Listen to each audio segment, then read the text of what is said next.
We are going to do a walkthrough of a 2003 Blum MiniPress hinge boring machine. Please remember to hit the subscribe button, like, share, and turn on notifications to receive our latest videos as they drop.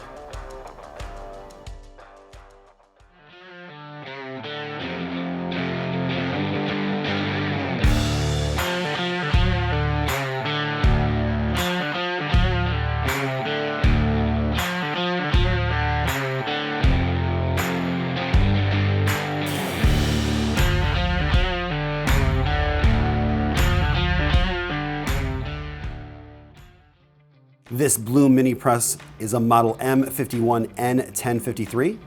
It is both a hinge boring machine and an inserter.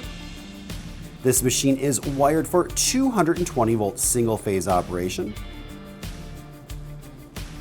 It has 2 material hold downs, 2 flip stops, and you are going to get the accessories that you see to the right of the machine.